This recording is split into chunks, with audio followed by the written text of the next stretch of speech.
Nous avons vécu une journée assez inhabituelle hier. Nous avions un invité à la rédaction, le député Méambli Évariste, candidat au régional dans le Guémont, qui devait intervenir à l'invitation de l'Institut de communication qui est au sein de notre rédaction qu'on appelle Totem Communication. À son arrivée, il y avait un dispositif de la police nationale sur les lieux qui non seulement l'ont empêché d'avoir accès à nos locaux, mais nous aussi, personnels, avons été empêchés d'avoir accès à nos locaux.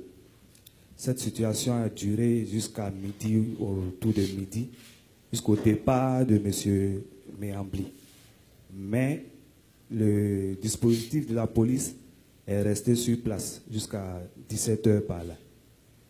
Alors, renseignement pris, ils nous ont dit qu'ils ont reçu un ordre de la hiérarchie interdisant la tenue d'une conférence de presse dans nos locaux.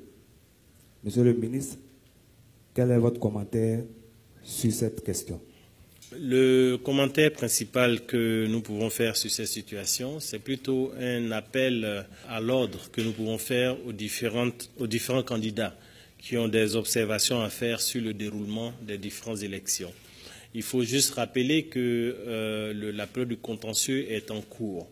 Et donc, tout candidat de quelque qualité dont il puisse se prévaloir a obligation d'attendre la proclamation des résultats de façon définitive par les entités ou autorités qui en ont le pouvoir. Et le risque que nous courons, et qui est celui de troubles à l'ordre public, lorsque certaines personnes se mettent dans l'exercice de vouloir proclamer des résultats qui peuvent ne pas être conformes à ce que l'entité ou l'autorité, en dernier recours, est amenée à faire comme annonce. Et c'est ceci qu'il faut éviter. Je peux donner le bénéfice à mon collègue de la sécurité qui a dû certainement percevoir des risques de troubles à l'ordre public, qui a dû prendre des décisions d'encadrement de cette initiative. Ceci me permet de fortement insister sur le fait que par rapport à cette activité, il n'y a aucun lien avec la liberté de la presse.